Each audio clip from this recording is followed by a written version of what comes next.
13 নম্বর সমস্যা 3.1 এর এখানে বলা হচ্ছে a plus 2b into 3a plus 2c কে দুইটি বর্গের বিয়োগফল রূপে প্রকাশ করো। দুইটি বর্গের বিয়োগফল রূপে, বুঝতে পারতেছেন?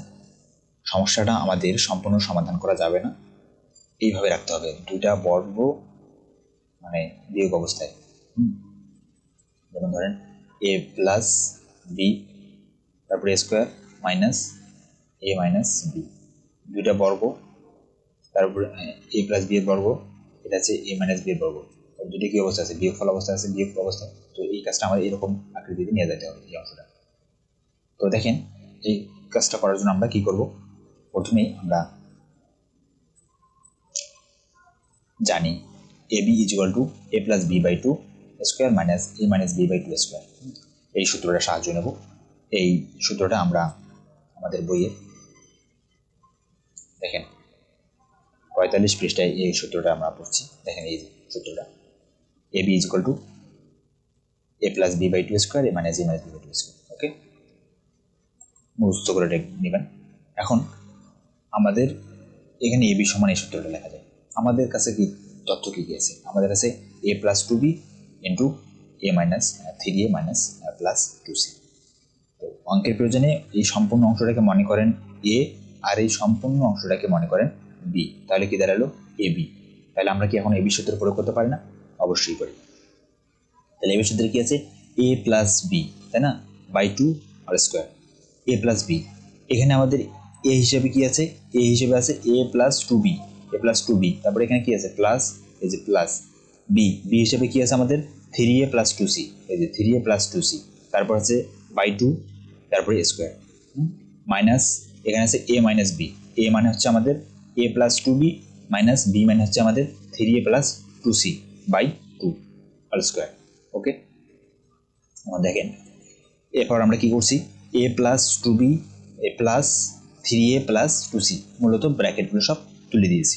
ওকে, তারপর নিয়েছে 2 স্কোয়ার মাইনাস এখানেও ব্র্যাকেটগুলো তুলে দিয়েছি। তাহলে a প্লাস 2b, এখানে মাইনাস মাইনাস 3a। দেখেন ব্র্যাকেট যখন তুলে দিয়েছি এখানে সামনে আছে মাইনাস আর এখানে আছে প্লাস। তো এই প্লাসে আর এই মাইনাসে কী হবে বলেন তো? আমরা জানি প্লাস আর মাইনাসে সবসময় কী হয়? মাইনাস হয়। এই জন্য এখানে আমরা মাইনাস লিখছি। ওকে, তাহলে মাইনাস 2c। এই ব্র্যাকেট যখন তুলে দেবেন তখন এই বিষয়টা অবশ্যই খেয়াল রাখবেন, মাইনাস থাকলে ব্র্যাকেটের ভিতরের চিহ্ন কিন্তু পরিবর্তন হবে। ওকে, তারপরে স্কোয়ার ছিল স্কোয়ার, নিচে 2 ছিল 2, সব ঠিকঠাক আছে। এরপরে দেখেন এখানে একটা এ আর এখানে আছে 3টা এ, টোটাল করলে কত আছে? 4a প্লাস এখানে 2b, এখানে 2b, আর এইখানে আছে আমাদের 2c, এই 2c বাই হচ্ছে 2 স্কোয়ার মাইনাস a আর আছে মাইনাস 3a। আচ্ছা, এইখানে আছে প্লাস এ আর এখানে মাইনাস 3a, তো বাদ দিলে কি থাকতেছে বলেন তো? 3a থেকে a বাদ দিলে আমাদের থাকতেছে মাইনাস 2a। ঠিক আছে, যেহেতু বড় সংখ্যার সামনে মাইনাস আছে এই জন্য কিন্তু আমাদের মাইনাসটা ফলাফলেও থাকবে, তার মাইনাস 2a। তো এইখানে আসলে মাইনাস 2টা সামনে লেখে নেই, এখানে মাঝখানে লিখে দিয়েছে minus 2a।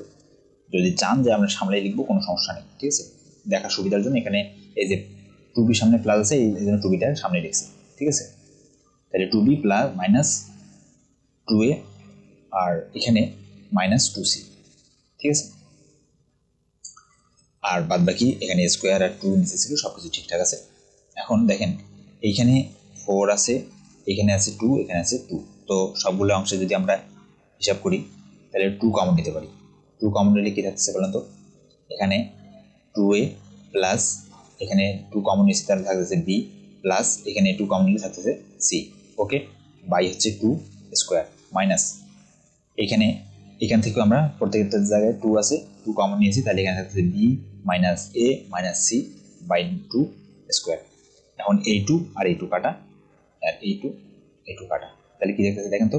2a plus b plus c square minus b minus a minus c square. দেখেন দুইটা বর্গের অন্তর্ফল রূপে প্রকাশ হচ্ছে কিনা। এটা আছে একটা বর্গ, যেহেতু স্কোয়ার দেওয়া আছে তার মানে এটা বর্গ, আর এটা আছে একটা বর্গ, আর মাঝখানে কি চিহ্ন দেওয়া আছে? বিয়োগ চিহ্ন। তাহলে কি দুইটা বর্গের অন্তরূপে প্রকাশ হলো না?